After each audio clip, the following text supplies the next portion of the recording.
कक्षा 10 हमने पिछले वीडियो में पढ़ा था अम्लों के रासायनिक गुण। इस वीडियो में हम पढ़ेंगे क्षारों के रासायनिक गुण। क्षारों के सामान्य गुणों के बारे में तो हमने पढ़ा ही था कि इनका स्वाद कड़वा होता है, तीखा कड़वा होता है।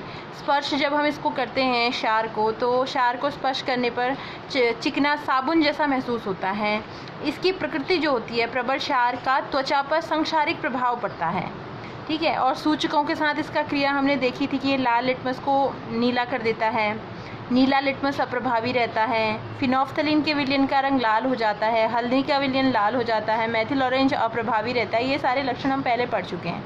आज हम पढ़ेंगे क्षारकों के रासायनिक गुण। बहुत ज़्यादा नहीं है ये क्षारकों के रासायनिक गुण, बस 2-3 गुण हमने पढ़ने हैं कक्षा 10 में।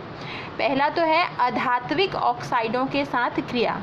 आपको पता है तत्व 3 तरह के होते हैं, धातु, अधातु और उपधातु। तो धातुओं में आपने सोडियम, पोटेशियम, कैल्शियम, मैग्नीशियम, ये सब धातुएं पढ़ी हैं। अब आपको अधातुएं भी आपने पढ़ी होंगी कक्षा 9 में, जैसे कार्बन है, सल्फर है, ये सब अधातुएं हैं।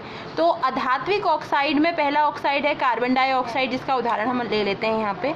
अधात्विक ऑक्साइड के साथ जब क्षारक अभिक्रिया करते हैं तो क्या होता है?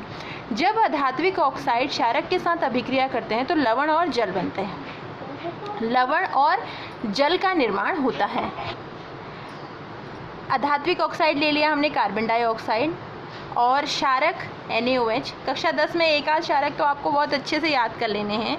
NaOH तो आप समझ लीजिए, क्षारक का उदाहरण आपको बहुत अच्छे से समझ लेना है कि ये उदाहरण है क्षार का। और अम्ल का HCl। तो CO2 के साथ अभिक्रिया आपने करी, किसकी? क्षार की। तो हमें पता है लवण और जल बनेगा, तो Na2CO3 यहाँ बन जाता है और जल बन जाता है H2O। आप देखेंगे समीकरण भी संतुलित है। तो ये Na2CO3 है, सोडियम कार्बोनेट, लवण और जल, ठीक है। ऐसे ही हम धात्विक ऑक्साइड कार्बन डाइऑक्साइड की अगर हम कैल्शियम हाइड्रोक्साइड के साथ अभिक्रिया करते हैं, ठीक है, तो कैल्शियम हाइड्रोक्साइड एक क्षारक है। देखिए OH है ना, तो OH का मतलब क्षार क्या करते हैं? जलीय विलयन में हाइड्रोक्साइड आयन देते हैं। ये हमने पढ़ा है, क्षार और अम्ल में अंतर पढ़े थे जब। तो CaOH होल ट्वाइस के साथ जब हम CO2 की अभिक्रिया करते हैं तो कैल्शियम कार्बोनेट यानी कि लवण का और जल का निर्माण होता है। H2O जल का सूत्र है, ये हम जानते हैं।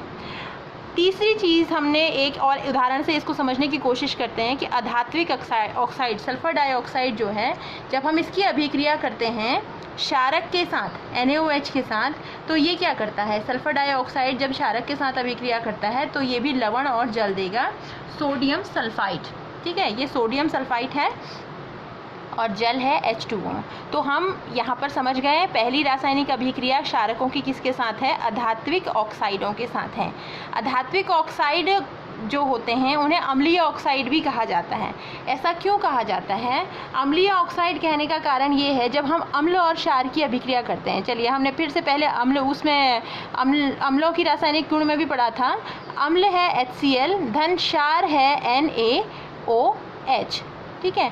इन दोनों की जब हम अभिक्रिया करते हैं तो बनता है लवण NaCl प्लस जल H2O। यहाँ पर देखिए अम्ल क्या करता है? क्षार के साथ अभिक्रिया करके लवण और जल बना रहा है। अधात्विक ऑक्साइड भी क्षार के साथ अभिक्रिया करके लवण और जल बना रहे हैं। तो क्योंकि अधात्विक ऑक्साइड यहाँ पर किसकी तरह व्यवहार कर रहे हैं? अम्ल की तरह व्यवहार कर रहे हैं, तो इसीलिए अधात्विक ऑक्साइडों को अम्लीय ऑक्साइड भी कहा जाता है। अब दूसरा है अम्लों के साथ अभिक्रिया। अम्ल और क्षार की जब आपस में अभिक्रिया कराई जाती है तो क्या होता है? अम्ल और क्षार की जब आपस में अभिक्रिया कराई जाती है तो बनता है लवण और जल। अम्ल, हमें पता है अम्ल की प्रकृति अम्लीय होती है, क्षार की प्रकृति क्षारीय होती है। लेकिन इन दोनों के आपस में अभिक्रिया करने के फलस्वरूप जो बन रहा है लवण, लवण की प्रकृति उदासीन होती है, ठीक है। तो अम्ल और क्षार की जब आपस में अभिक्रिया करके उदासीन प्रकृति का लवण और जल बनता है तो इस प्रकार की अभिक्रिया को उदासीनीकरण अभिक्रिया भी कहते हैं। अब NaOH अम्ल का उदाहरण मैंने कहा था, आपसे अच्छे से याद कर लीजिए इसे। क्षार का उदाहरण, NaOH जो है वो क्षार का उदाहरण है और HCl जो है अम्ल का उदाहरण। तो ये आपको बहुत अच्छे से याद कर लेना है कि NaOH सोडियम हाइड्रोक्साइड क्षार है और HCl हाइड्रोजन क्लोराइड क्या है? अम्ल है। तो जब अम्ल और क्षार की आपस में अभिक्रिया कराई जाती है तो क्या बनता है? लवण और जल। ये हम पहले भी पढ़ चुके हैं।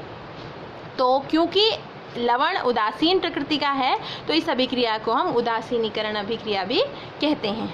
तीसरी अभिक्रिया है क्षारकों के रासायनिक गुण में क्षारकों के विलयन, यानी कि क्षारक को जब पानी में घोला जाता है तो क्या होता है, जब हम किसी भी क्षारक को पानी में घोल देते हैं तो वो हाइड्रोक्साइड अपने आयनों में विभक्त हो जाता है, यानी कि हाइड्रोजन आयन और हाइड्रोक्साइड आयन, दो तरह की आयन अम्ल और क्षार देते हैं।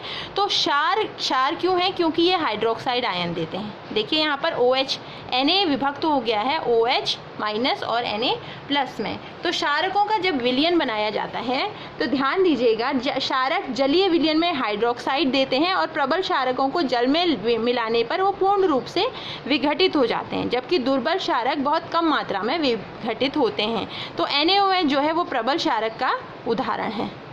ठीक है, ये आप याद रख लेंगे। NaOH क्या है, प्रबल क्षारक का उदाहरण है। अगर आपको दुर्बल क्षारक का उदाहरण भी पूछा जाएगा तो आप क्या लिखेंगे, NH4OH, NH4OH अमोनियम हाइड्रोक्साइड। ठीक है, ये हो गया दुर्बल क्षारक और ये है प्रबल क्षारक। इसको आप बहुत अच्छे से समझ लेंगे। अगर कोई चीज़ नहीं समझ में आती है तो फिर आप पूछ लेंगे। धन्यवाद।